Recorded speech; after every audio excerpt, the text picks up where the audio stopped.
Hi friends, welcome back to channel Vinod's Kitchen. இன்னைக்கு வீடியோல கிறிஸ்பியான ஸ்பைசியான ஒரு பொட்டேட்டோ சிப்ஸ் ரெசிபி தான் பார்க்க போறோம். வாங்க வீடியோக்குள்ள போலாம். அதுக்கு முன்னாடி சேனலை சப்ஸ்கிரைப் பண்ணாதவங்க ப்ளீஸ் சப்ஸ்கிரைப் பண்ணிக்கோங்க. பக்கத்துல இருக்க பெல் ஐகானையும் மறக்காம பிரஸ் பண்ணிக்கோங்க.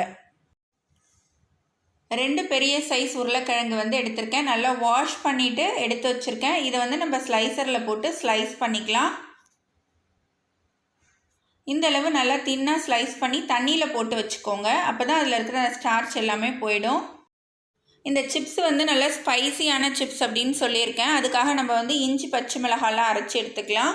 இஞ்சி வந்து 1 இன்ச் அளவு சேர்த்துருக்கேன். 2 பச்சை மிளகாய், 4லேருந்து 5 பல் பூண்டு சேர்த்துருக்கேன். இதை நல்லா பேஸ்ட்டு அரைச்சிக்கோங்க, தண்ணி சேர்க்க வேண்டாம். இப்போ ஒரு பவுலில் வந்து 1/4 கப் அளவு மைதா மாவு சேர்த்துக்கோங்க. 1/4 கப் அளவு கார்ன்ஃப்ளவர் சேர்த்துக்கோங்க. நம்ம அரைச்சி வச்சிருக்கிற இஞ்சி பச்சை மிளகாய் பூண்டு பேஸ்ட்டை வந்து இதோட சேர்த்துக்கோங்க. 1/2 டீஸ்பூன் அளவு கரம் மசாலா பவுடர் சேர்த்துக்கோங்க. 1/4 டீஸ்பூன் அளவு பெப்பர் பவுடர் சேர்த்துக்கோங்க. தேவையான அளவு சால்ட்டு சேர்த்துக்கோங்க. இதோட வந்து பொடியாக நறுக்குன கொத்தமல்லி அப்படி இல்லைன்னா கருவேப்பிலை எதுனாலும் சேர்த்துக்கலாம். நல்லா பொடியாக நறுக்கி சேர்த்துக்கோங்க. நான் வந்து கொத்தமல்லி சேர்த்துருக்கேன். தேவையான அளவு தண்ணி சேர்த்து நல்லா வாட்டரியாக வந்து கரைச்சி எடுத்துக்கோங்க. இந்த மாதிரி கரைச்சி எடுத்துக்கோங்க.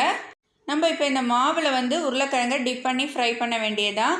தேவையான அளவு ஃப்ரை பண்ணுறதுக்கு ஆயிலை வந்து ஹீட் பண்ணிக்கோங்க. உருளைக்கிழங்கை வந்து டிப் பண்ணி எண்ணெயில் போட்டுக்கோங்க. இந்த மாதிரி தனித்தனியாக டிப் பண்ணி போடுங்க. 4-5 சேர்த்து போட்டிங்கன்னா நம்ம கார்ன்ஃப்ளவர்லாம் மிக்ஸ் பண்ணி இருக்கிறதுனால ஒட்டிக்கிறதுக்கு சான்சஸ் இருக்குது. அதனால் இந்த மாதிரி தனித்தனியாக போடுங்க.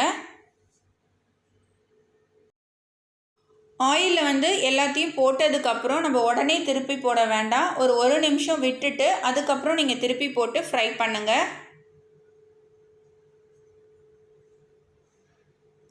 நல்லா 2 சைடும் ஃப்ரை ஆகி நல்லா கலர் சேஞ்ச் ஆகி வந்ததுக்கப்புறம் நம்ம எடுத்துடலாம்.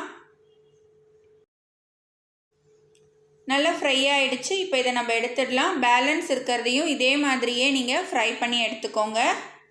நல்லா கிறிஸ்பியான ஸ்பைசியான டேஸ்டியான பொட்டேட்டோ சிப்ஸ் நமக்கு ரெடி ஆகிடுச்சு. கண்டிப்பாக இந்த ரெசிபியை நீங்கள் வீட்டில் ட்ரை பண்ணுங்கள். உங்கள் எல்லாருக்குமே வந்து ரொம்பவே பிடிக்கும்.